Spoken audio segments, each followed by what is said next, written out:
hours ago, it feels like. But you got to remember that they went through Minnesota twice, 2 different map 5 losses. They also had to play Carolina, LA Thieves, and Optic. They have had arguably the most difficult qualifier stage so far. So that's definitely one of those things that kind of keep in the back of our mind as we do transition into seeing what they can do versus another top team currently in the league in Toronto. And you see the stat right there for both squads. 12th in rotation for Ultra, 10th overall for the Gorilla Mates. On a map like Vault, you need to make sure you're winning that rotation to stand a better chance of being victorious at the end. But already into the P1 we go.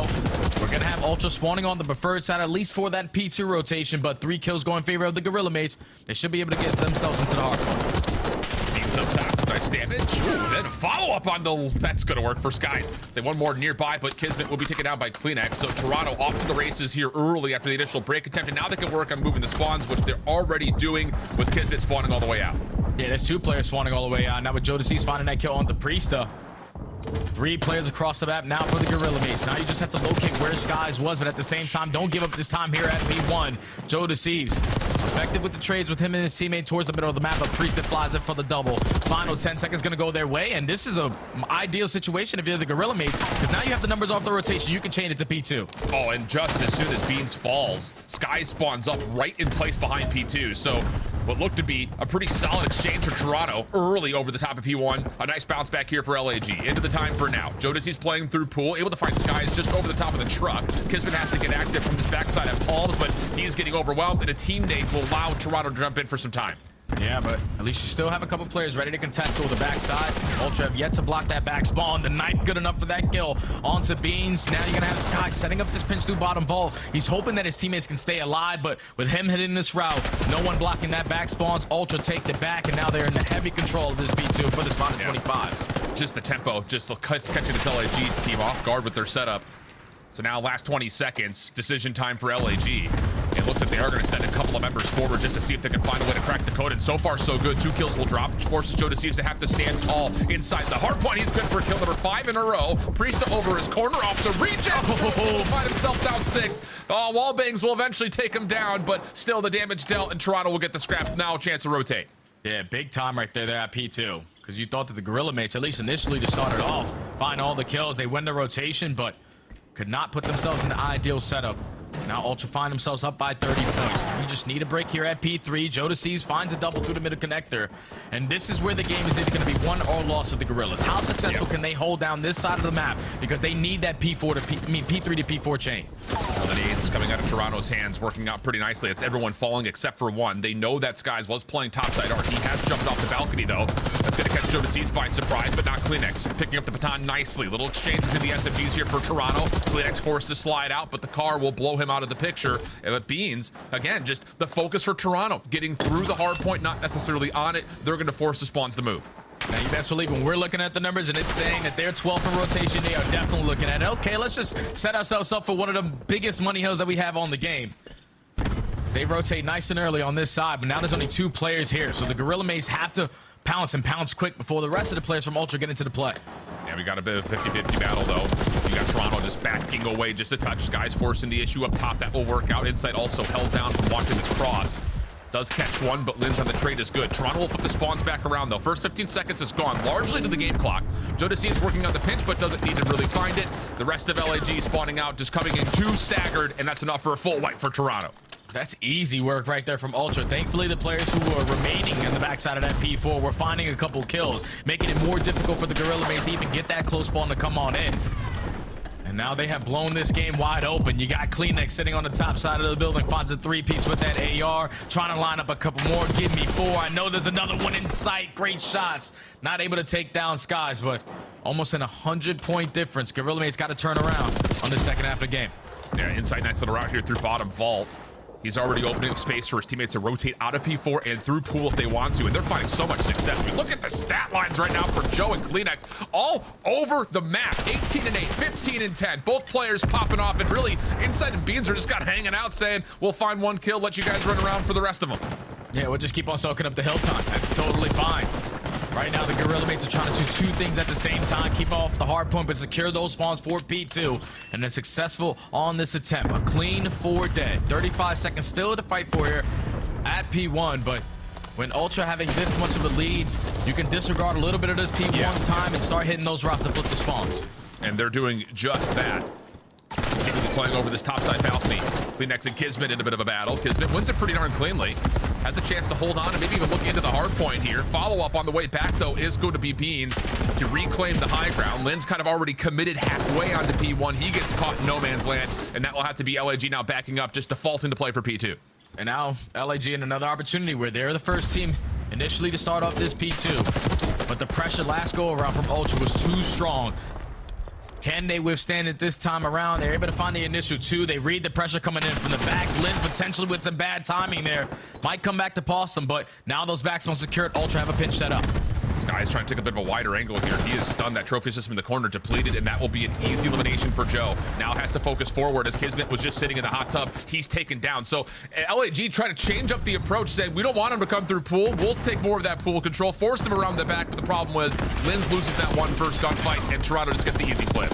Yeah, that's all that happens. Just Lynn loses track of that final player. They found 3 dead. Just the last player finding that kill at that moment, realizing, okay, I'm blocking those back spawns. They have to be spawning close towards the hard point. But then when my teammate is spawning on me, we have pressure from every single angle. So Ultra not making any mistakes. Still a 100-point difference. They're walking away with this final remaining junk time. And again, LAG in a situation where they need this P3 and P4, but this time around, they also need time. Yeah, this has been very, very clean from Toronto. So again, like you mentioned from a couple of hard points ago through P1 to P2, here's the same thing from 3 to 4. Toronto could just play from the leader's advantage, and we'll see. Do they want to play for the time, or do they want to play for the rotation into new as we jump into a round of Ultra? Listen in. Close me. Close? I'm Close, safe. Absolute dubs. He just how come? Yo, bump me up top. Yeah, I'm going mid instant. Deep out, absolute, deep left. Yeah, I'm gonna someone blocking, someone blocking. Flip down time. Block. Come on, I'm blocking. Am I hit through? Am I hit through? I have left pressure, okay? Sorry, in dubs. Look at Dubs out. Dubs out, dead. I have left pressure, boys. Look at deep right. What's open, bro? Look right from goal. I have all the right cross. I have your right cross. Okay. I have left cross too. Reach is on the right, by the way. No, it's not right. Yeah, I haven't looked at it. Right. Just hold my left. I Default. Default. Front goal dead. What's minute, you guys? He's blind. Freeze that. That's freeze that. Call absolute skies. I have left. I have all the right cross. Okay. He's probably gonna go dubs to me. I'm right. Out front hookah. Absolute. I'm top. I'm wrapping left. I have all the left. I have all the left. Spawn in Dubs. Just look mid, like can't prioritize on mid. Give me a sec. Books now. One's hit. Ready. Scap already. One shot. Stay alive and back. Actually, respond. Yep, going low. Going vault, bro. I'm taking a raid route. They're gonna be new. This one new. Go for a scammer. Who am I close on? I'm only can't. Could be con. It could be con. One bullet line and one left. Dead right, Ready. You went low cast ups and then on auto, okay? Yes, Go road, Toby. We have to He's in dubs. Nate count, shower. Yeah, Jay, this is just one of those moments where Ultra is making all the right reads, but more importantly, Joe Seems just continues to find himself on 3, 4, 5 in a row per life, it feels like, and Beans taking a little bit of that on rotation here to P1 again. Yeah, the game's just too easy. That's another P4 where Ultra able to walk away with the majority of that time. The break comes in for the final 25 for the Gorilla Mates to give themselves a little bit of a lifeline, but Ultra are just in the driver's seat. You find yourself up by as much as you are, you can afford to go 35-25 splits on all these HPs because you're going to be playing for those kills, hit early off the rotation, hitting those long routes to just close out the game. Because now you only need 26 seconds. You see now Beans just going to slow it down, guarantee this side of the map. Yeah, I don't know what it is about this map for LAG, but it's just, we've seen it a handful of times now, but it's just like one of those things you categorize as like two good things don't come in a row for LAG. Yeah. It's like they do one thing right, and then they immediately get responded to and get broken down when the next thing comes up, whether that's, you know, getting a good hold but not being able to actually turn that into convincing time, or finding a break but getting counter broken, whatever it happens to be. It just doesn't feel like LAG can string together multiple moments. As we head back over to P2, Ultra know that there are players kind of maybe filtered behind this initial setup, plus they have the Hellstorm to try to utilize on the break. Does not connect initially, and LAG actually find a handful of kills here, maybe a chance to get a read here for the Gorillas, mate. Yeah, but Ultra take those back spawns away due to that Hellstorm that was invested, but Kismet, the equalizer, finds that double, secures it back in favor of the Gorilla Mates. So they're starting to show a little bit of life here. Finally, an attempt to where they can soak up a lot of this P1 time. making it super difficult for Ultra to even walk across the map. Crossfires galore are set up, another 3 dead. Yeah. And Gorillas are showing a little life here now. Yeah, absolutely. And that little follow-up on the Joe Disease means that Ultra will likely have to kind of mitigate how much they want to spend trying to break this last 15 seconds or so up. Semtex does take Linz out of position. Priest caught trying to re-enter the hard point with an AR. That's not going to work out. So now Kismet's last one left, and he gets found. And so, yeah, it was a very convincing P2 for LAG. Much better than the first 2 times that we were there, but the lead continues to be a major problem here late into this game. Yeah, it's just that one wave of kills right there at the very end of that hard point that Ultra able to dominate. Allows them to get closer and closer to that 250-point mark, but again, LAG not giving it up for free. You're gonna have Linz on 3 in a row. Unfortunately, he's not ready for that gunfight versus Kleenex. But they need this time, and they need to flip the spawns. A lot of things on their ends. Yeah, lots of things for the laundry list of how do you make this comeback happen. But it starts with making sure that no more time gets earned here on 3.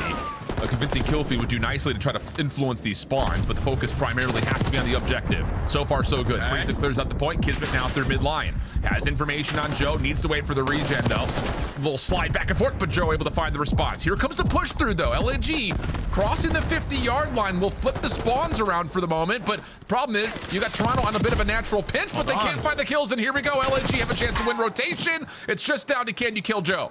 Yeah, they only need to kill Joe. You take care of Joe. You had the back spawn secured at least with that 1 kill, but Joe Deceives is going to be the X factor here. He's able to find the first kill. You have Lids into the hard point, back spawn secured with that in gunfight that came in from Joe. And now they only need 8 seconds. Someone get into the HP.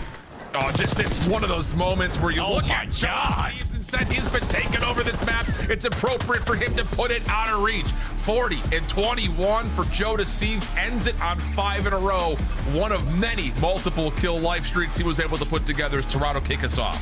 Yeah, Ultra did everything they needed to do, especially early on into the game. They kept it scrappy, found successful early breaks, especially at that P2. But then as soon as we go into that P3, P4, you saw how difficult it was for the Gorillas because they were playing real slow in towards R. They were trying to maintain that side, but when kills are not going your way, you got teammates who are now spawning out, you were forced to try to make plays. And that's what allows Ultra to develop on those deep routes. We saw Beans do it first, Joe Deceives in that final. They were just in command. As simple as that, Alan. From start to finish of that game, you're finding the breaks when you need to. You're winning the rotations. You're dominating the power hills. Ultra with just a better hardpoint team in map 1.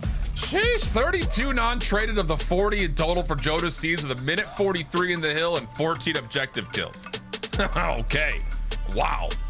I think if you're an Ultra fan, you love to see that because it felt like, you know, when you look back at the minor performance, like Kleenex has a really bad like last 3 maps when they were playing in the minor. Joe Deceives was fine, but when he has the ability to show this makes this Toronto team feel like much more of a considerable opponent when it comes down to the league overall. You know, not just being a great surge team, but if they can find this kind of participation in the respawn, this is a team that has an argument, I think, as we get closer and closer to the major of being one of the best teams, if not the best team in the game.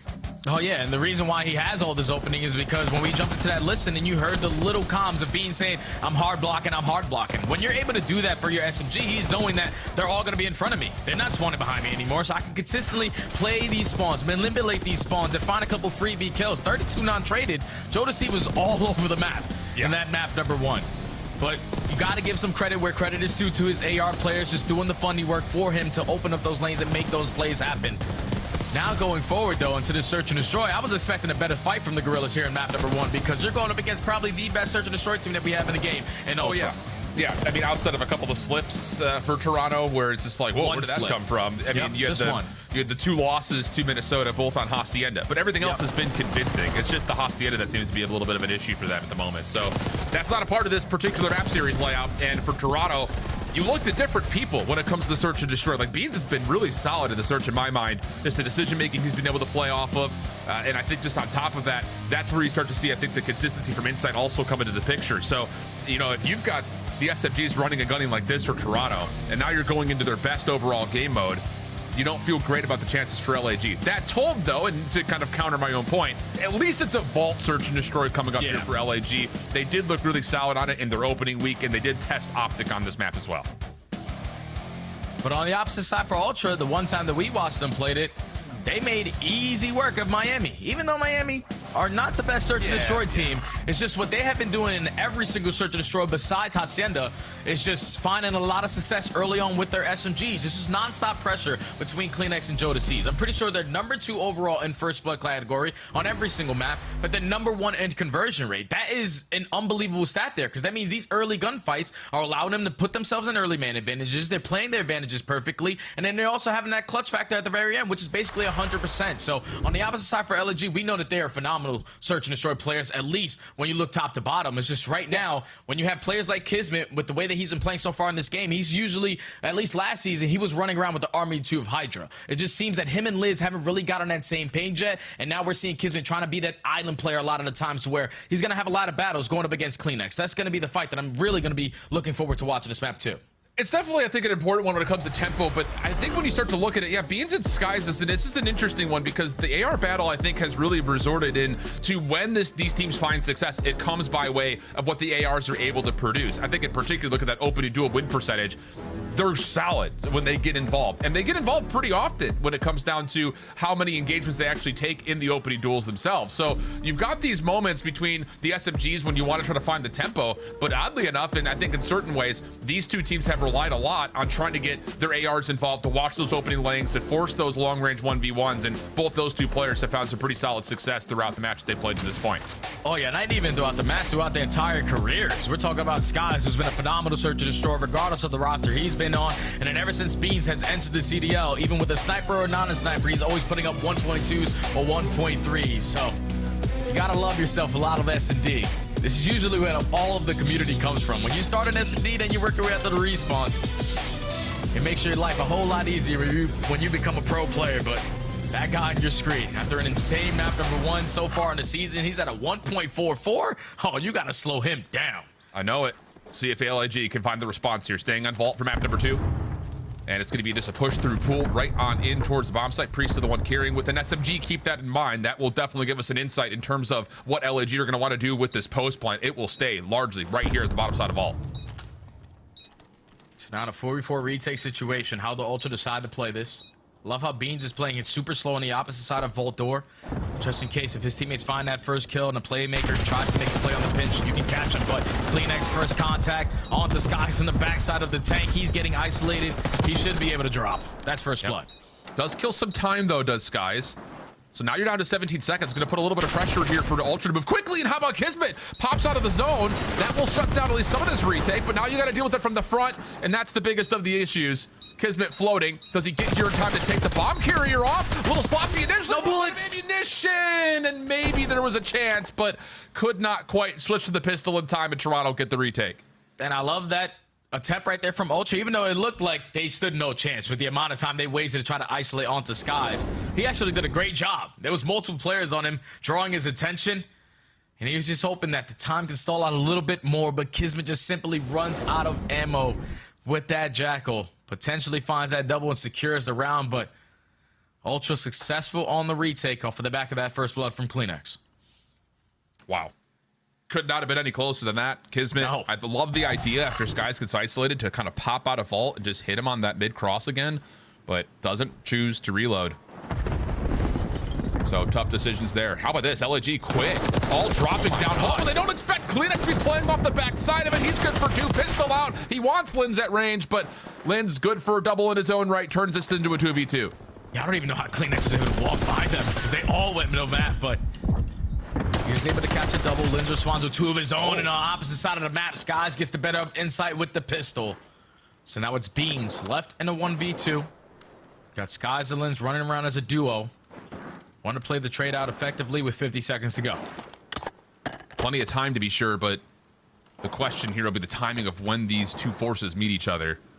Beans, does he get a look? Yeah, he does. Skies just has to stay down here. Nade being cooked. Skies backs off.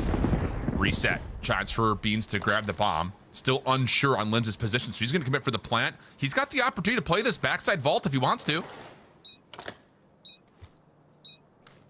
Oh, now the info is gained on the Linz, so he knows that Skies is playing over towards Palms. He might have found the perfect timing to set up on this pinch. Beans finds the first 1v1. Can play this on the heady if he wants to. Linz knows this. Gets back in towards mid-map. This is taking way too much time, though, you'd think, for Linz. He's going to try to rewrap this topside marble. Here comes the peak. Beans doesn't see him initially. Now he does. He knows that he just has to stay alive as long as humanly possible. Play the clock out. Beans up to 83 health. Linz will dive on in. He has to make a commitment for the defuse, though, and as Beans checks it, the time's going to run out here for Linz. An effort was made, but just not enough time in the clock to make that happen. And that's just COD timing at its finest right there. Because Beans, he played that to perfection. Thankfully, he has that nade in his back pocket to back down Sky's positioning, but then the reposition on the pinch to turn it into a one-on-one, to have the angle to watch it from palm trees, and then knowing who your opponent was in Linz, most likely with an SMG in hand, just plays the clock beautifully and is able to secure the 1v2 clutch there for Ultra to go up 2-0. Clean stuff. Okay. LAG feels like the onus has to go over to them in terms of what they want to do with the playbook after what looked to be a pretty solid start. We'll look back at this final kill once again. Okay, there we go. LAG, same setup they had from the first offense. This time, Sky's not going to play deep towards that back oil taker. He's going to instead play this front side P2, trophy system down, and now the post plant is going to be largely reset off of this pool play. Yeah, they're just playing for the pitch angles, as Linz is going to be able to open up the first blood on this round. Double chow coming in from bottom vault. Skies finds a player outside of pool, so you got these last two guys isolated on the bottom side, and that's a free round right there for the Gorillas. You get the bomb down, you find the first blood, you instantly find the second, you gain the info. As soon as you find those kills, the last two players are in towards vault. 4 down. LAG secure their first. Yeah, same setup in terms of how LAG execute on the site, but a very different setup in terms of what they wanted to do with the post plant. And that time, Toronto tries to get maybe, I won't say greedy, but they try to get feisty through pool early, try to maybe contest to see if they can catch LAG on that post plant exit, but doesn't work out. And yeah, like you mentioned, just catching all the right timing there as LAG in that particular post plant. So much better that time around. We're to a 2-1 count. And now Toronto will go on to their next offensive look. Not the same type of hit here for LAG in terms of their defense. They're still staying aggressive at mid-map, but not with as many players, and it does lead to one trade. Not quite the second. Joe Deceives keeping the hot hand. Now the numbers advantage in the 3v2 instantly put the bomb down. Priest is going to get caught off guard on the overextension. Now a 1v3 left up to Skies. Gains info onto one, but that bomb being down in this kind of situation, this is only going to get tougher as time doing those down. Yeah, and as Beans gets the initial tag, that's an easy follow-up. And that really is a number of different things there. Again, it's a similar idea for LAG. Trying to stay aggressive through mid. It's met, though, with just a 2v2 on the site, which Ultra out-trade. But the big difference maker was that 1v1 off screen that Insight and Priest have found themselves in over towards B. Yeah, it's just when you have that 1-2 punch of SMG guys that you know that both most likely going to walk away with one in towards that site. They put themselves in the man advantage, instantly think about that objective, and then that allows those long routes to be developed.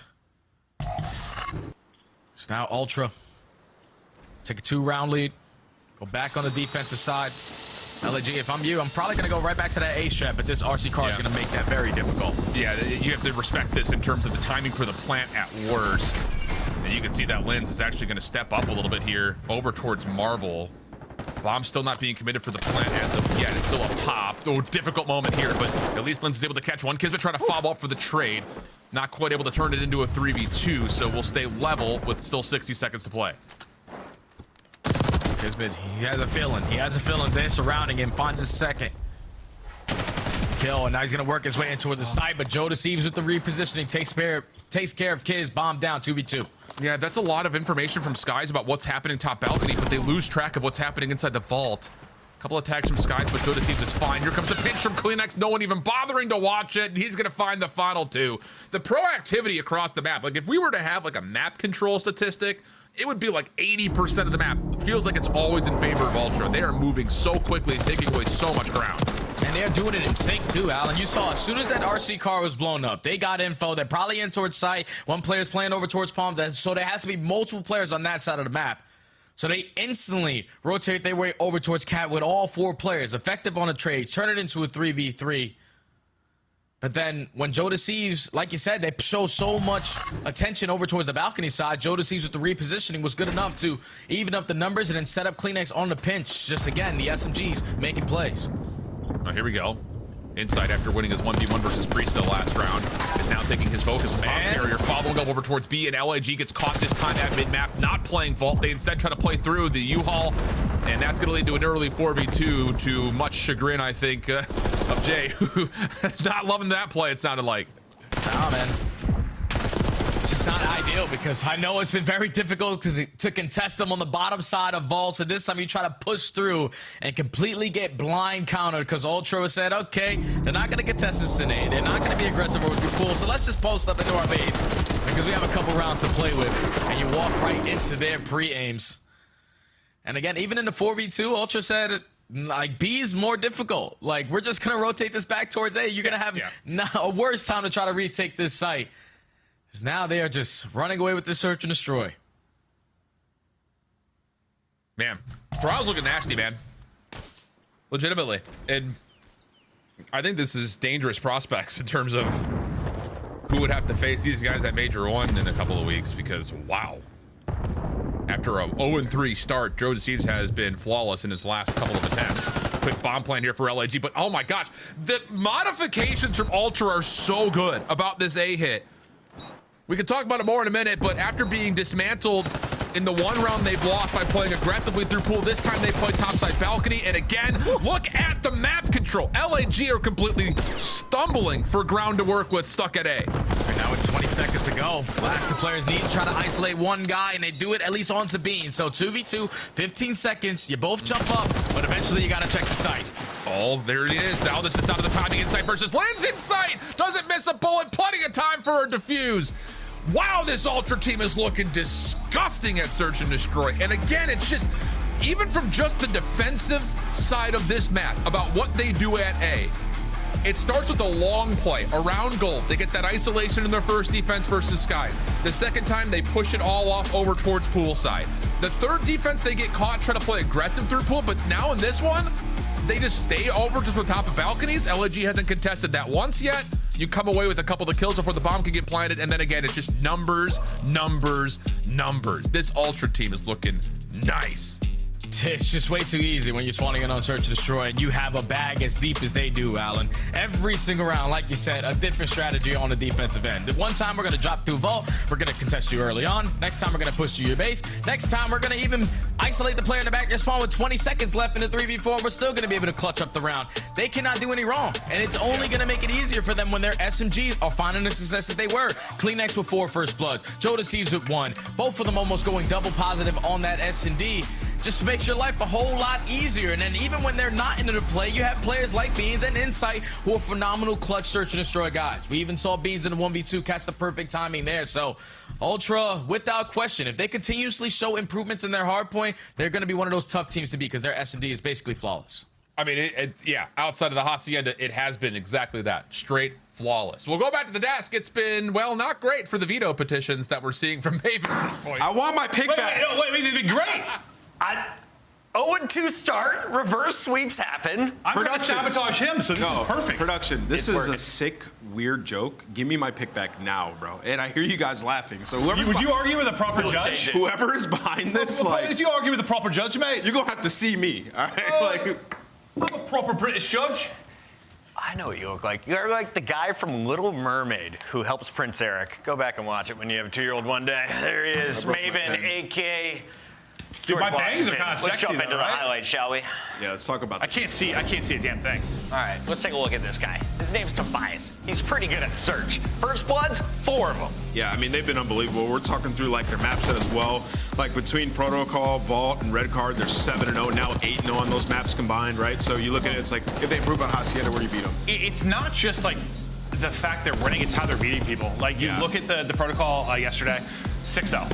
You look at this, 6-1. Like, they're smashing people. They are clearly way ahead. And yeah, it's just like, can you figure out what, Hasi or what's one other map? Yes. We were talking about Skyline. Hasi or Skyline, make one of those really strong. Then, like, you're good. Yeah. Like, search in this series, you have such a big advantage. But that's what I look at. Because it's one thing to, like, beat people in search. Like, I know the win's what's important, but when you're a dude, you've competed. It's not easy, like, 6-0, 6-1 people. It's not, bro. It's not. I mean, and that's a product of, like, when you're 6-0, 6-1, 6-2ing teams, that's when you come in extremely prepared. Like, your strategies are sound, right? And then you go up early, so you're able to, like, do these like weird plays where it's like, okay, we can try a blind counter, and that's how you steamroll teams, right? You can get crafty with your adjustments in the middle of these maps, and that's exactly what they're doing. They have a good roster. Off the back of some big clutches as well. We talked about Beans in the pre-show. He is having an enormous impact in the first half, led the lobby and damaged that most recent game, and before that, in hardpoint, he was definitely all over the map in the kill feed. Yeah, he was frying. And then so was Joe Deceives. I mean, we looked up, we're like, Buddy's got 30 kills. And, you know, that would be the one place we said they need a little improvement was the hard point. Some of the breaks they had, I mean, incredible.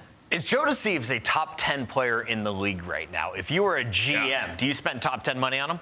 Top 10 money, I mean, does he warrant that from the championships yet? Probably not. But yes, I think he's a top 10 player in the, well, he's teetering. Top 10. We'd have to think that through, bro. I need to like Mac. sit down. He's close though. Probably. He's close? Yeah, close. I mean, I have to go through the players. Yeah, that's tough. There's a lot of roles. But in terms of SMGs, I mean, he's up there, right?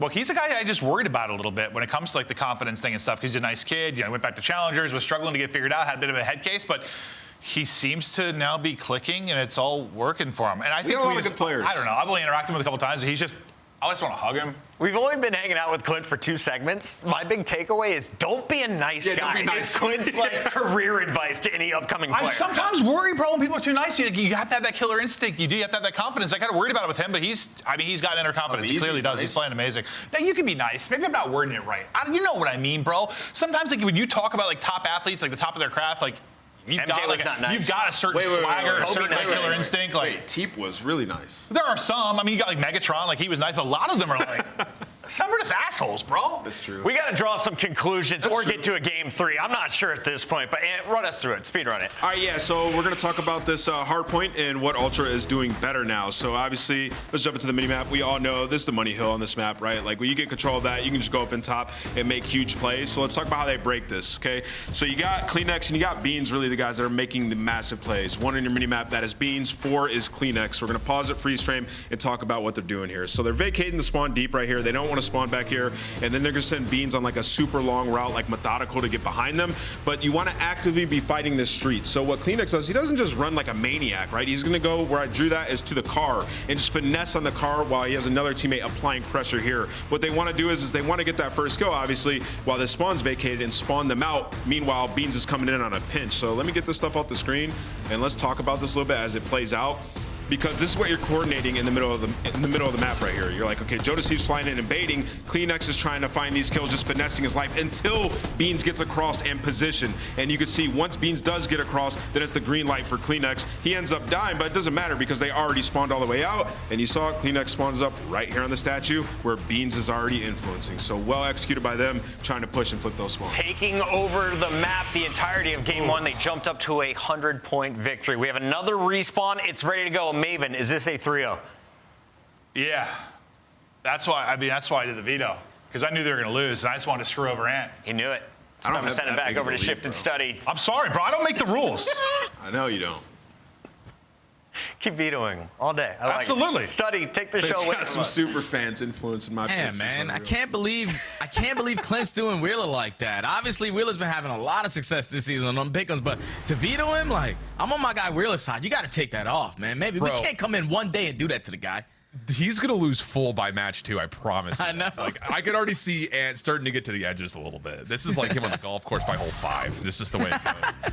Getting a little twisted out here. But Toronto looking clean, looking nice. LAG coming off of their win versus Cloud9, I think kind of influenced some minds about what this team's potential was, but we have not seen it yet in this series. Tell me more though about this control, because let's be candid, the stats across the league haven't necessarily been great for LAG and Hardpoint, not in Search either, but they have been solid in control, but a lot of that has come by way of Vault. Yeah, and I feel like for Ultra spawning in for the very first time on Hacienda, they are going to fail. They're going to fare very well on this map because we're talking about a team that can slay with the best of them. And on a map like Hacienda Control, it's basically all about slaying. Initially on your offenses, you want to extend the time by capturing B. But then after that, they're consistently spawning over towards Bowhouse. So 1, 3 to 4 dead would allow you to instantly stack that.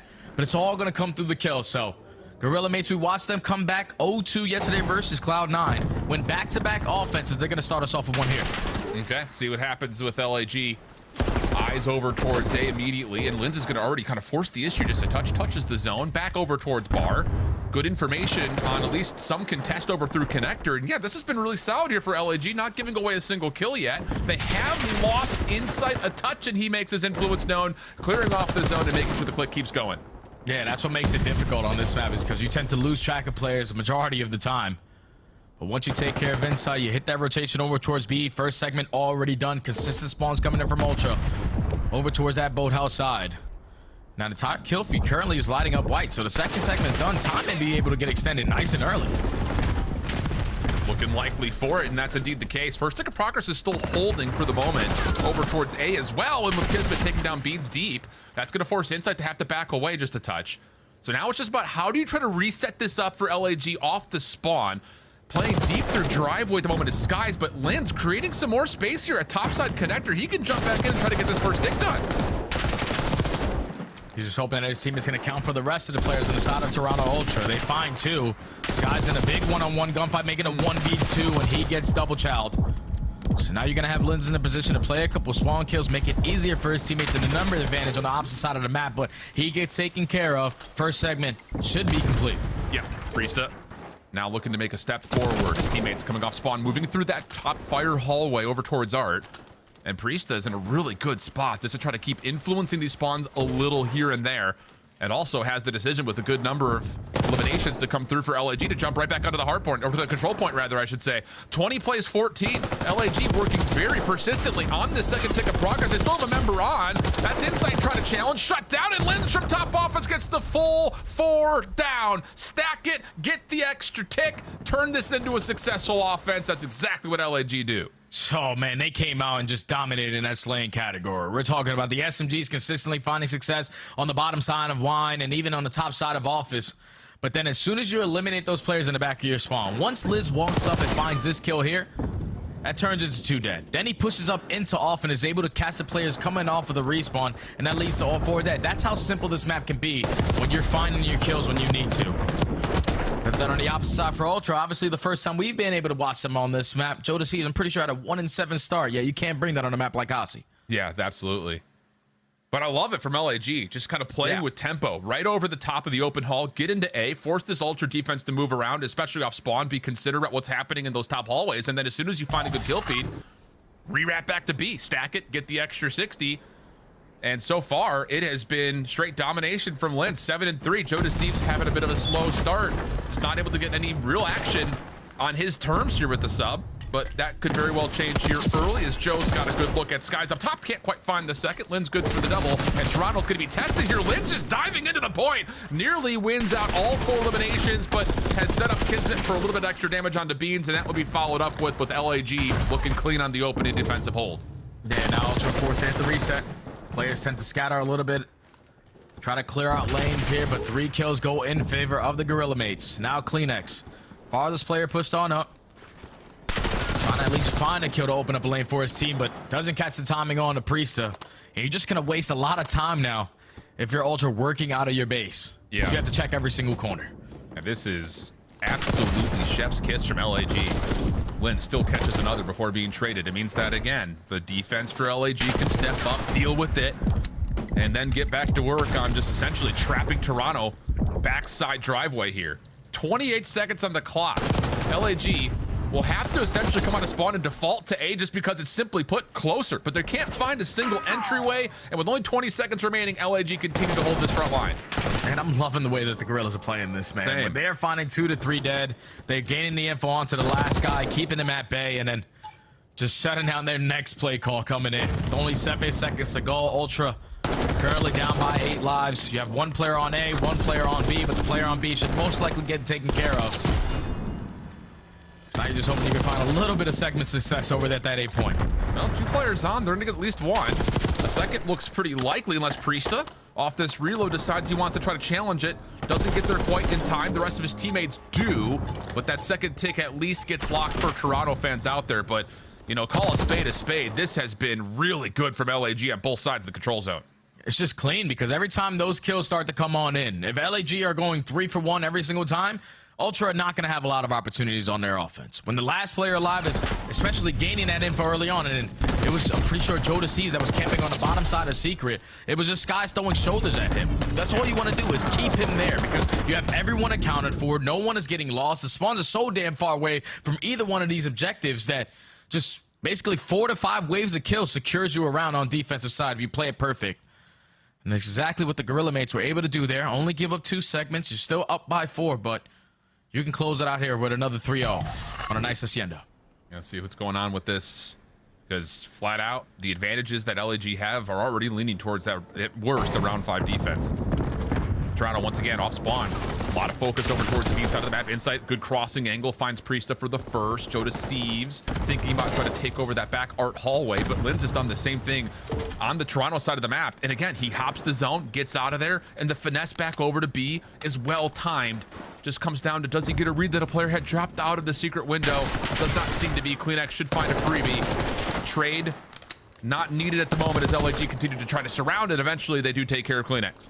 Yeah, to take care of Kleenex, also take care of Beans coming off the respawn. Now a 3-stack is going to be in at the B point. First segment already earned. How aggressive do Ultra decide to play on this?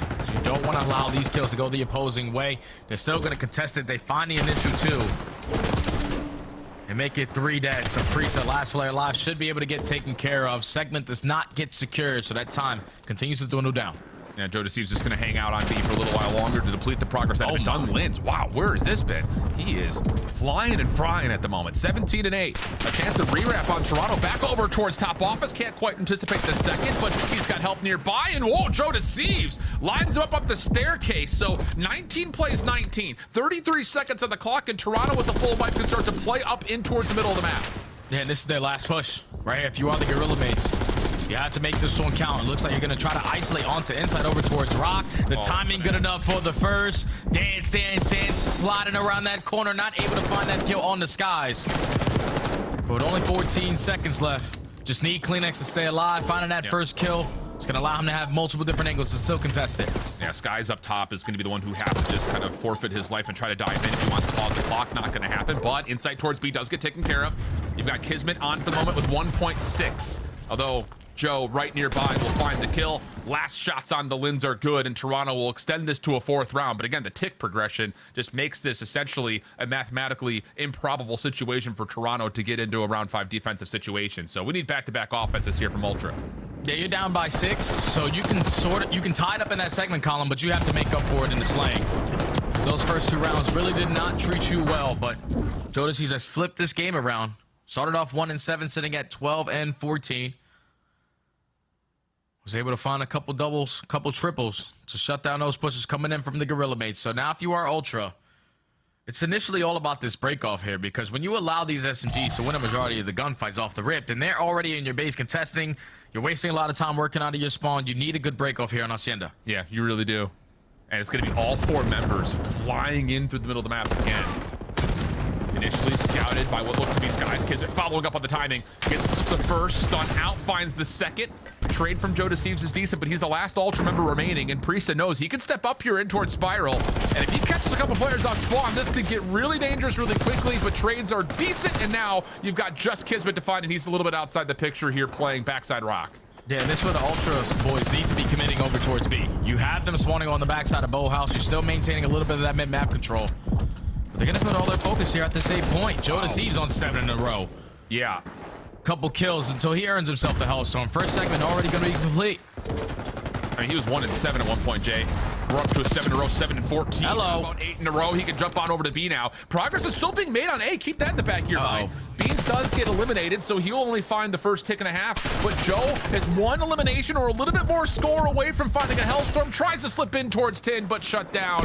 And LAG, with 50 seconds remaining, could try to get this defense once again pushed up the map. Man, Ultra have to put they have to put everything into capturing this B point, trying to extend this time. It's just way too difficult. You don't have a lot of time to work with to secure those seconds there at A. And now even more difficult for them because everyone is coming off the respawn. You got to check all these cloners. Kleenex has 6 HP in the dream. He is going to fall. Now 25 seconds. You were forced to hit this overextension, but Gorilla mates are ready for it. Priesta just throwing out an uncooked nade, just trying to stall any of this hit, but ooh, we get surprised. Joe Deceives does get traded. Technical progress on the way. Sky's not able to find the player down low at the bottom of the bar. But still, it's just down to one. It has to be Beans. Second tick was not locked in, by the way, so Beans will rotate back over to B to keep the clock stopped at 17 seconds. He wins his first. Does he expect Priesta, though? Over through 10. Not initially. Beans has actually hopped off the zone here for a moment, but LAG will collect the elimination, and now it's just down to receiving this next play for Ultra over towards B. Yeah, they just need this one wave of kills right here. They'll be able to extend the game clock. Trades are abound, back and forth, white and purple. Lins finds a double. Able to put the game clock out of pause on A, but it's only Beans again. Second segment gets secured, spawns all the way in hell, and this should be LAG securing this map and extending this series. Yeah, man. I don't know what it is about LAG in control, but they're looking mighty fine on it, especially on this Hacienda. Wow. I mean, both sides of control point really clean. We saw them play it obviously yesterday versus Cloud9, and I would say there were some great moments for both teams there, but for LAG against Toronto, they were controlling every element of the game, and that was the first time that I've seen Ultra look that lost on a map so far this season. Yeah, they have yet to play it. Obviously, they need more practice on it because the Gorillas found success versus Cloud9, and again, they find success this time versus Ultra to keep them alive in the series.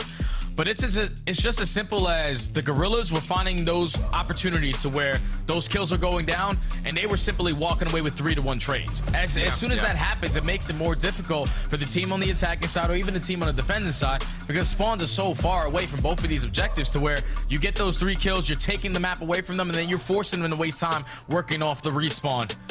And that's just basically what it comes down to. They outslayed them to bits in that map number 3 to stay alive. And now they're forcing a Skyline hardpoint where this is their most repped hardpoint that they have. So if you are the Gorillas, you're feeling good going into this map 4 to try to force game 5. Absolutely you are. And just, I kind of want to reflect back a little bit more on this map number 3, because I think the way you kind of categorize it, and I'm sure lots of people out there either who's been watching CDL or Challengers or in their ranked games, they kind of feel it. Like, once you have a poor break off on Hacienda offensively, the only word I can think of is like panic. It's just like, uh-oh, now we're stuck, spawning in bad spots. We're so far away from both control zones. We have to clear out so much space to even see one or the other.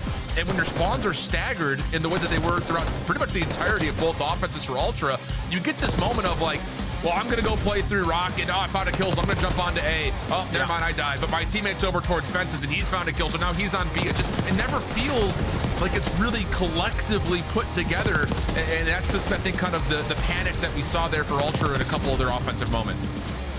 And that's exactly it, Alan. It's just that panic button. Like you said, when your teammates aren't winning the gunfights that they're probably used to winning, and you're forced to make some kind of hero play around the map, it's just not going to be easy when they have that info on you and they have more bodies to challenge you out. Just turns into, like, whenever you go 4 dead on this map or you're accounting for a lot of the kills, it turns eventually into a lot of individual players making those individual plays. Like we saw Insight over towards Rock, at least on that defensive round, he just finesse dance around that position, but he finds that 2-piece, or at least sets up his teammates to find that second kill, and that makes it a lot easier. On a map like Hacienda, a lot of individual talent needs to be shown there in those one-on-one gunfights, and it was won by the Gorilla mates there. And now we kind of take that same conversation to Skyline Hardpoint. It's been the most rehearsed map in the pool so far in Hardpoint for LAG. They've played it in every series except for one, and for the most part, it's treated them pretty darn nicely. 249, 250 lost to Optic Texas, but other than that, it's been pretty much controlled by LAG. And I think the conversation point here for a team that has only 4 hardpoint wins, 3 of them coming on, or actually all 4 of them, 3 of them coming on Skyline Hardpoint, is what do we need to do to make the rest of the map pool feel like the success stories that we can create on a map like Skyline? Because it is one of those maps that it's like you instantly find kills, you instantly turn that into effect in the map because the map is so small. Is that kind of where you feel that this Skyline map favors LAG because the decision making is so immediate that you have to have it? Yes, without question. It's not forcing players to think too much. We know that if I just fly on in, I catch a double, they spawn all the way across the map. If we're setting up a proper break, if we're already pushed up into their base, especially at P4s, that's when they usually tend to find a lot of success early on into those hard points with those early breaks. They get 1 kill on that side, you spawn them all the way across the map. Right. So these are the things that come in quickly for the Gorilla mates, especially on Skyline. When you have 5 or 6 reps the way that they do, you have been tested multiple times. Like you said, a 1-point difference versus Optic Texas, but this has been their bread and butter map. They just have to make sure that their rotations are on point, because at least in map number 1, they got all rotated to bits every single time on Ultra, besides that P2, but then we're getting instantly broken. The good thing for them on this map is that rotations are sitting at 4th overall. Breaks are 2nd overall. So that's a big stat right there for the Gorilla Mates to try to force this game number 5. And on the opposite side for Ultra, 12th in rotations on Skyline. Yeah, we got to be there early.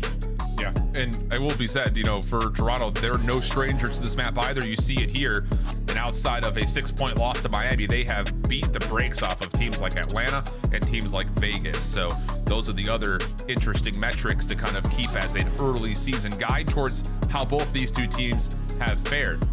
So, LAG, trying to send this to a map number 5, which we haven't talked about it really yet, Jay. That map 5 doesn't feel good if you're an LAG fan, just because Toronto have baked and really buttered their bread on Red Card Search, but it has to get there first. And for LAG, prime opportunity to do it on a map that you've seen almost every single series. Yeah, we got to get through the Skyline hardpoint to get to that map 5. And already off the start, Ultra not spawning on the preferred side, find 3 kills in the feed. Spawn still secure for the Gorillas. This is what they tend to do on this map. When it's the last player alive, he knows the pressure's still in front of him. I'm just going to play my life, not really force a gunfight. Because you need to try to maintain these spawns on a map like Skyline. All 4 dead, though. Ultra had great start to this game. I think it's really interesting, like, watching how Ultra flip and mix the composition of weapons depending on where they are in any particular hard point. Like here, it's a break off with all 3 players holding ARs except for Joe. Actually, he's got one as well. So it was 4 AR setup here for Ultra from the unfavored side, just playing for the kills first. And then off their next lives, you would think they would start to play to try to flip the map around. They're not going to be able to successfully do that here early. Lynn's just going to gatekeep through mid, while LAG will open up P2 to their name. Yeah, that's insane to say, right? Because you get 32 seconds off P1, a majority of the kills go your way, but you still were not able to flip out the spawns. And that's due to the way that Gorilla Mates love to play around this P2. Simply playing your life on the back end, not allowing those flips to go down, and this is the reason why. 3 to start, make it all 4 dead. Flawless on the first attempt there. And now they can take the lead. Now Lynn's just going to watch through Hot Tub, just try to count the numbers, which Priesta will have to be the one responsible for, and he's good for the over. Looking for more, not going to be able to find it. Sky's off the timing with the pinch, able to turn it into another elimination, but Insight, he's been able to take down 3 of the 4. You're going to get Priesta, who does still spawn up as a way to try to hold on to this scrap time, but Ultra are starting to flood forward. They get Kismet out of the hard point. Priesta is still finessing, trying to get a couple of these exit kills, while in the meantime, you got LAG already set up for a dude. Much better in terms of the macro game here for Gorilla's mate. Oh yeah, much better. That opportunity doesn't even happen for a break there at P2 if Inside doesn't pop that triple. But still, they were able to micromanage it, win the rotation over towards New, dominating the kill feed. Last player alive is going to be towards bottom gym, and Kleenex miraculously is able to find a double, so that's going to open up his teammates now to have the advantage, working their way back in for the early break. Yeah, and that's one of those moments you look at and you say that's a little bit too easy for Toronto, but still, we talked about it in the fly-through. LAG, very successful on their break percentage. And Lynn's has already kicked us off to a pretty solid start there. Priesta holding over the top of this back bar, and now the flood forward. Lynn's, okay, how about the shots from Lynn's? Enough damage to force the nade from Joe to take down Beans, and now trophy systems are up for the last 23.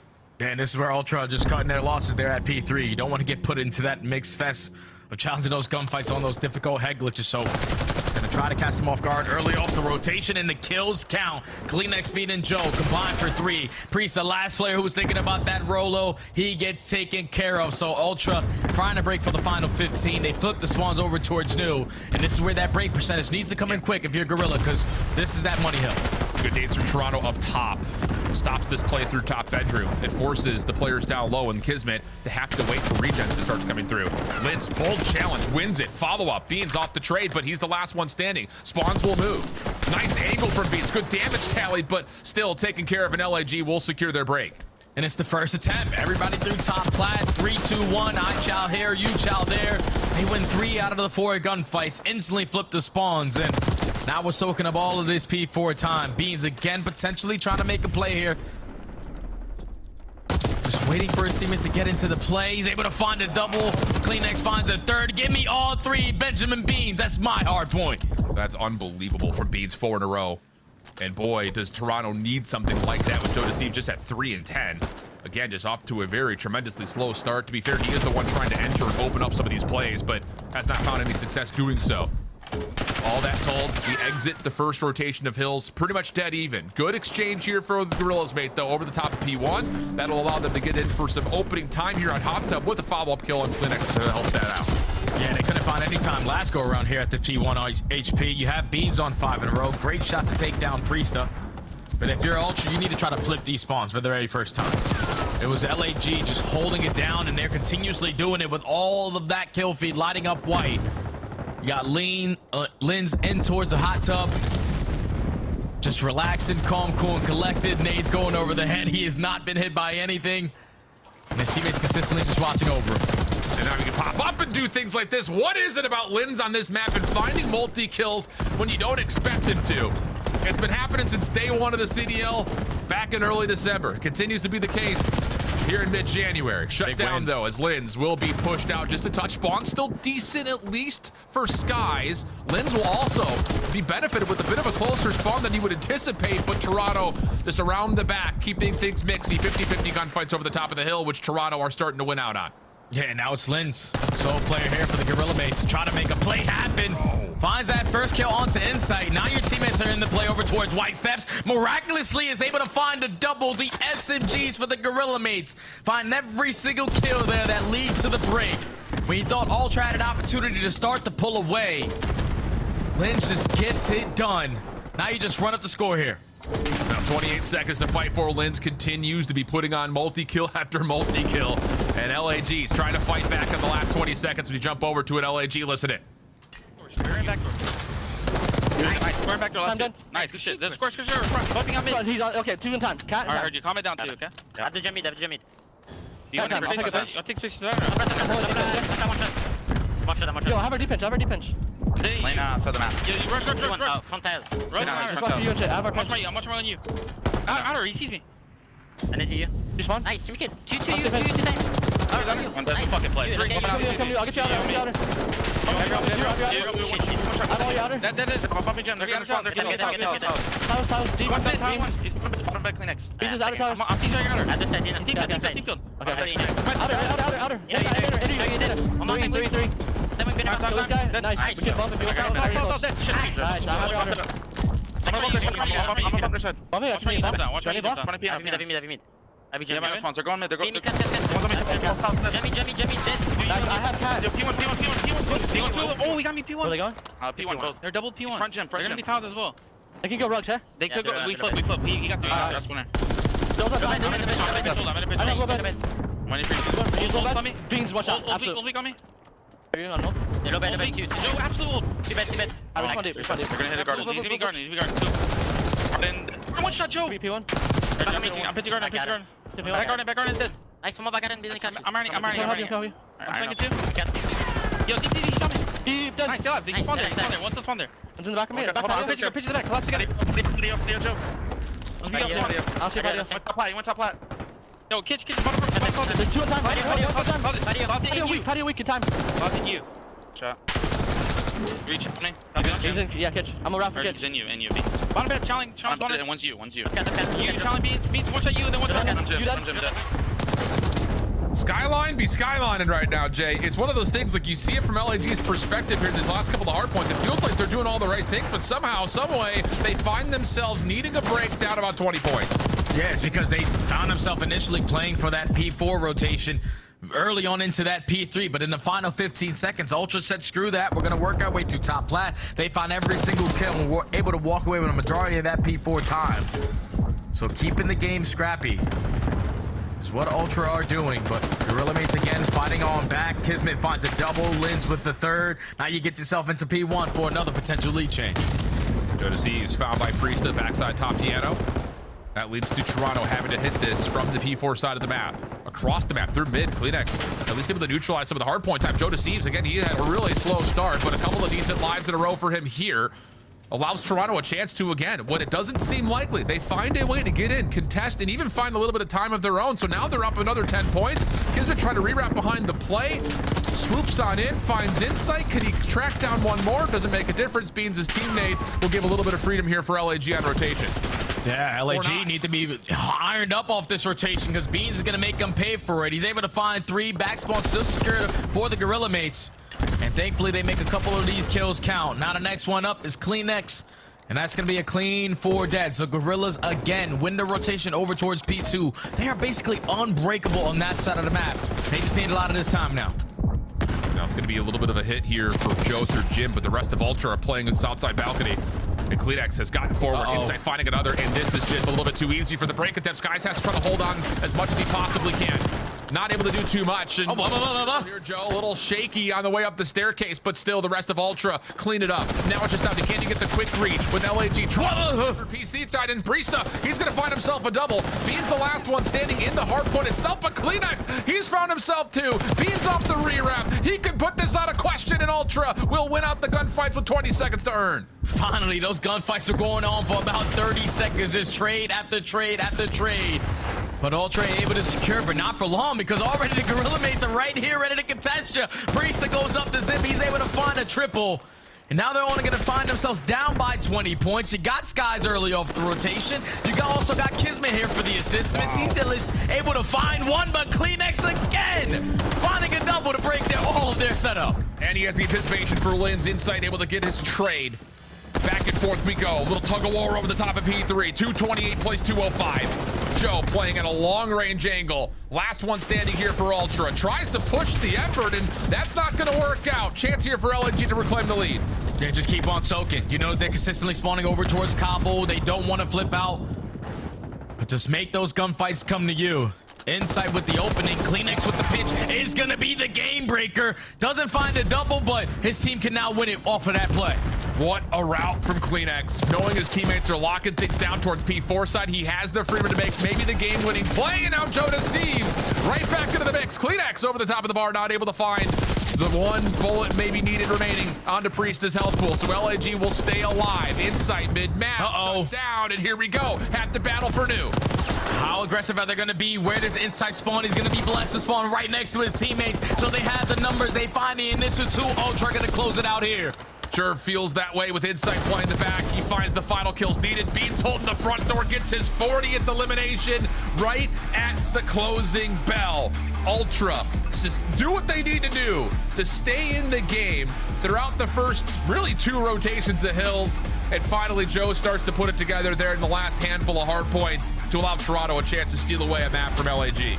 That's an unbelievable hard point between both of the teams. Phenomenal job from LAG, specifically from that P1 to P2. They did not lose those spawns off the rip any single time. They were never flipping on the opposing end. So you got to say kudos to that. But Ultra made the adjustments throughout the middle of that game. They couldn't find a break early on into P2. But the second time around, it was Cleanx who finds a double to keep it scrappy. Again, off the third time at P2, it's Cleanx who finds a double, instantly able to flip those spawns out. But the turning point of the game is when the Gorillas went from P3 to P4. Because they soaked up about 40 seconds. They knew that Ultra were rotating their way through top mid. But then once you got down to the final 15 seconds of that P3, the players that were playing for the spawns at the new, they all dropped. The players that were at the old hard point, they all dropped. And then at the wrong time, you spawned all the way across the map to try to find a very difficult break in towards P4. That's what allowed Toronto to have the little bit of the lead that they were able to grow and eventually close out the game the way that they did. Great series between both teams, but Ultra, they were just a better squad today. Back and forth, Skyline hard point. That was as tight as it gets throughout the majority of that game. I mean, those are pretty much parallel lines throughout the first rotation and a half between these two squads. So it will be Toronto taking the win 3-1 over the series. A look back over it. The first 2 maps, the 250 to 180 reads closer than the map was. LAG just could not put together 2 moments in a row. And the vault